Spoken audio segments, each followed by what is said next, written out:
For more on the challenges facing U.S. veterans, Dan Goldenberg joins us from Los Angeles. He is the executive director of the Call of Duty Endowment. If that name sounds familiar, it is, because there's a video game named after it.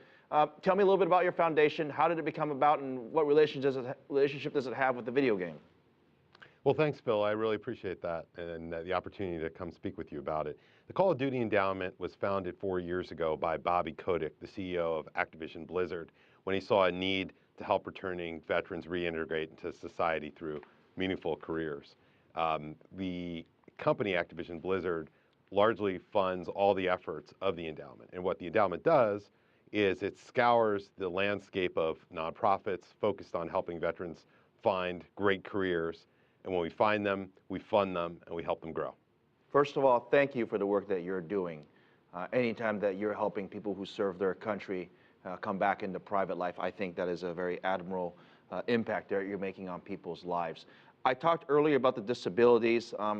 It's an unfortunate topic to talk about, but we've had 2 wars between the United States and Afghanistan and Iraq. Obviously, a lot of injured come back from those wars. A lot of those injuries are very obvious, but there are other injuries that perhaps are more psychological and they're less noticeable. How big of a challenge is it for them when they come back to stateside, when they say, look, I'm ready to give up the military life, I'm ready to go back into the private service? How hard is it for them?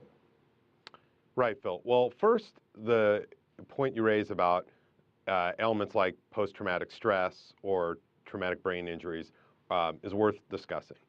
While there are a significant number of service members who come back with these challenges, they are very able to overcome them. In fact, if you look across society, the numbers of folks who've been in traumatic situations who are not veterans, so having witnessed the death of a loved one, having been in a car crash, et cetera, they, in many cases, may have PTSD as well. It doesn't mean they can't be successful in their professional lives. They just need help. I've always wondered, for those who serve, they also leave behind usually a family, perhaps a spouse. And they ultimately have to continue on their lives while in the background still thinking about the concerns or dangers and the stresses of their loved ones coming home. Has there been any studies on the impact that military life has on spouses? Well, speaking from personal experience, I'm a Navy veteran myself, and my wife has endured a deployment. There are a lot of stresses, and military spouses are fantastic at dealing with them. And in many cases, the stresses they face are as great or greater than those who are deployed. And there are a variety of services that are offered to currently serving members for their spouses and significant others, but we can always do more. It's amazing how big the impact is, and there's a number of companies and foundations such as the U.S. Chamber Foundation, companies like Starbucks and Amtrak, who they say they're going to hire veterans. They say they're going to provide additional training for veterans. How big of an impact can these corporate giants make in trying to achieve some of the goals that you guys have set forth in your own mission?